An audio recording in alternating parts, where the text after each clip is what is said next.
bahwa Allah Subhanahu wa Ta'ala adalah sang sutradara kehidupan. Maka kamu akan jadi orang penting.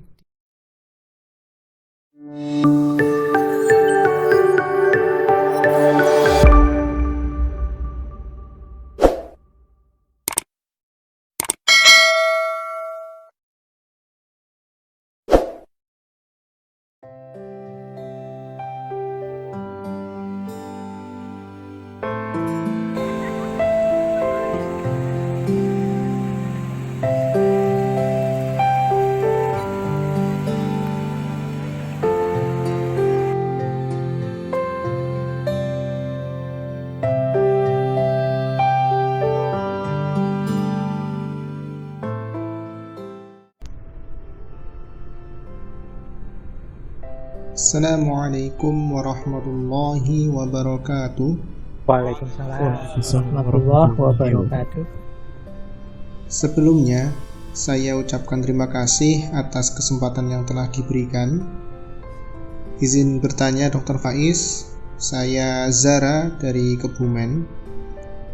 Dr. Faiz, kita sering beranggapan bahwa Allah Subhanahu wa Ta'ala adalah sang sutradara kehidupan. Nah, berarti ibarat film, di dalam kehidupan ini pasti ada tokoh utamanya. Pertanyaannya, sebenarnya siapa sih sosok tokoh utama yang Allah pilih untuk cerita, kisah, atau sejarah kehidupan ini sejak zaman Nabi Adam alaihissalam sampai saat ini, bahkan nanti sampai hari akhir? Apakah setiap manusia menjadi tokoh utama? Ataukah para nabi? Ataukah para rasul? Atau Allah sendiri yang menjadi tokoh utama? Karena kan kalau dalam film, terkadang sutradara itu merangkap sebagai tokoh utama juga. Nah, mohon penjelasannya Dr. Faiz. Saya masih bingung dan bertanya-tanya terkait hal ini. Sekian pertanyaan dari saya Dr. Faiz. Atas jawaban dan penjelasannya saya ucapkan terima kasih. Baik, ini menjelaskannya susah. Bismillah ya, ambil nafas dulu sebentar. Oke, nah teman-teman mungkin akrab dengan kalimat laulaka ya Muhammad ma khalaqtul aflaq, hadis qudsi. Atau ada yang bilang laulaka ma khalaqtul aflaq. Kalau bukan karena engkau Muhammad, aku tidak akan menciptakan alam semesta ini. Ini sering dimaknai betapa cintanya Allah pada Muhammad. Tapi ini dalam konteks Nur Muhammad, ini mempengaruhi pembacaan kita terhadap sejarah. Ini namanya memang unik, Nur Muhammad. Istilah ini secara umum masyhur di dunia tasawuf, biasanya dipahami sebagai makhluk Allah yang paling awal, paling tinggi, paling mulia, paling utama. Jadi setiap kata itu nanti jadi definisi dan penjelasannya. Dia paling awal, paling tinggi, paling mulia, dan paling utama. Yang kedua, Nur Muhammad ini nurnya Allah, tapi tidak sama dengan Allah. Nah, bukan zatnya Tuhan. Meskipun nanti salah satu pandangan menyatakan Nur Muhammad ini makhluk yang diciptakan sejak azali. Kemudian, kenapa sih menggunakan nama Muhammad? Kenapa dikaitkan dengan nama Nabi kita Muhammad Sallallahu Alaihi Wasallam? Karena tidak ada satu makhluk pun di dunia ini yang bisa merepresentasikan Nur Muhammad ini secara sempurna selain kekasihnya yang namanya Muhammad.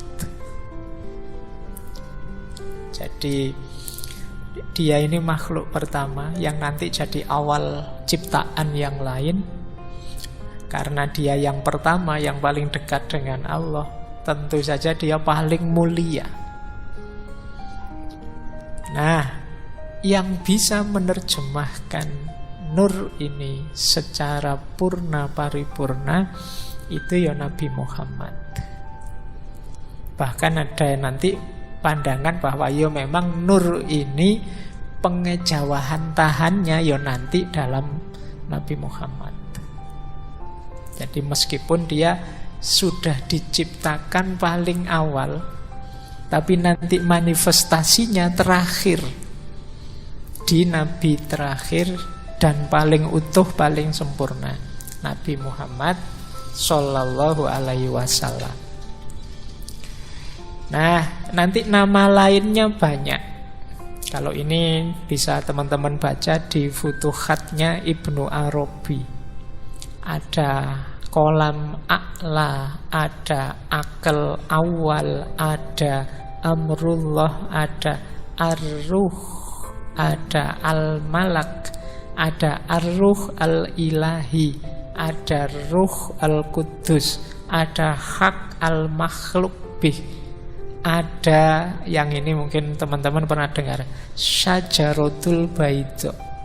Syajaratul Baidha itu pohon cahaya.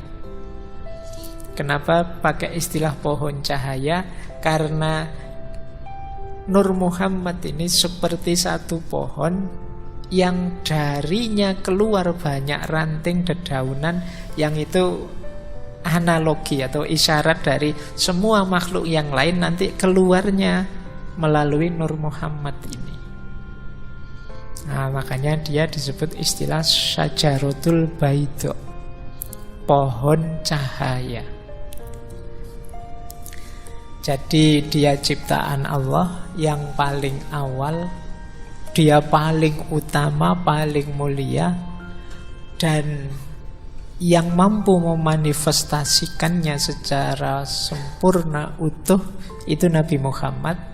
Bahkan ada yang bilang Nabi Muhammad itulah pengejawantahannya Nur Muhammad, sehingga ya namanya disebut Nur Muhammad. Jadi versi Nur Muhammad ini berarti sejarahnya manusia, sejarahnya Bani Adam itu hakikatnya adalah sejarah Muhammadiyah. Enggak usah takut NU meneh. Kau saya bilang Muhammadiyah mesti bayanganmu NU. Sejarah kemuhammadan. Jadi Bani Adam, Nabi Adam itu sekitar 6.000-an tahun sebelum Masehi, 600 ribuan sekian itu kan di Ibnu Katsir. Itu sebenarnya sejarah Muhammad. Film tentang siapalah superhero yang kamu seneng siapa? Misalnya film tentang Iron Man, sutradaranya pengen bikin film Iron Man. Itu kan detail peristiwa, fasilitas, barang, siapa penjahatnya dan lain sebagainya disiapkan dengan fokus pada Iron Man-nya kan. Jadi kalau film ini semacam tokoh utamanya, hero-nya. Jadi semua cerita, semua fasilitas, semua narasi itu sebenarnya mendukung sang hero ini. Itu kan kalau film. Loh, kisahnya tentang Nur Muhammad dan Nabi Muhammad dalam hidup ini mirip seperti itu. Jadi Allah itu sangat cinta pada Nabi Muhammad, maka diciptakanlah alam semesta. Dalam rangka apa? Mensukseskan manifestasi Nur Muhammad dalam diri Nabi Muhammad tadi loh. Yang itu diawali pelan-pelan sejak Nabi Adam, memuncak sampai Nabi Muhammad. Mungkin kamu tanya, tapi kok Nabi Muhammad ditaruh belakangan, Pak? Loh yo lakon itu kan yo datangnya belakangan. Kalau hero itu kan yo mosok datang paling awal. Biasanya kalau sudah masalah memuncak, beliau hadir. Jadi termasuk hadirmu siapapun kalian itu dalam rangka mengikuti irama naskah cerita kemuhammadan tadi. Maka sadari kemuhammadanmu itu, ikuti ritmenya tokoh utama ini loh. Karena dialah yang jadi fokusnya Tuhan. Jadi dia yang paling dicintai, yang dibuatkan cerita. Mudahnya begitu. Biar kelihatan betapa sempurnanya Nur Muhammad dalam diri Nabi Muhammad, ya segala narasi, segala cerita disesuaikan. Yang cerita awal diawali sejak Nabi Adam dengan segala dinamikanya nabi-nabi selanjutnya sampai 124.000 seperti kemarin, dan puncaknya, hero-nya dalam tanda petik ya, tokoh utamanya muncul pada diri Nabi Muhammad. Jadi cerita hidup kita, cerita hidupnya Bani Adam itu hakikatnya adalah cerita tentang Muhammad. Oleh karena itu, eman-eman kalau kalian lupa dengan beliau ini. Ini tokoh utamanya di sini. Oke ya, bahkan innallaha wa malaikatahu yusholluna 'alan nabi. Memberi sholawat. Memang fokus perhatiannya selalu beliau, tokoh utamanya. Kayak kalian nonton film itu kan nunggu tokoh utamanya muncul. Kalau pas perang ya nunggu tokoh utamanya menang. Jadi polanya seperti itu. Jadi kita membaca sejarah itu berarti ya sejarah kemuhammadan.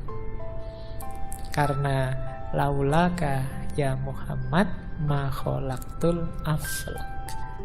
Berarti saya itu tidak penting ya Pak. Kalau kamu ingin dianggap penting, ikuti iramanya Nabi Muhammad. Teladani dia, maka kamu akan jadi orang penting di depan Allah. Karena kehadiranmu hakikatnya dalam rangka perwujudan cintanya Allah pada Nabi Muhammad. Oke, ayo nanti kamu renungi lagi ya hakikat kedirianmu. Cuma ini memang berat diterima karena manusia itu egois, lebih menganggap diriku yang sejati, diriku yang penting. Kamu kan tidak mau jadi peran pembantu kan, kamu semua ingin jadinya peran utama. Tapi yo harus diakui, Sang Maha Sutradara memposisikan peran utama itu Rasulullah. Nah, kalau kalian ingin dicintai juga oleh sutradaranya, ikuti irama hidup gaya Rasulullah. Oke, teman-teman, saya akhiri sekian. Kurang lebihnya mohon maaf. Wallahul muwaffiq, wallahu a'lamu bissawab. Wassalamualaikum warahmatullahi wabarakatuh. Waalaikumsalam warahmatullahi wabarakatuh.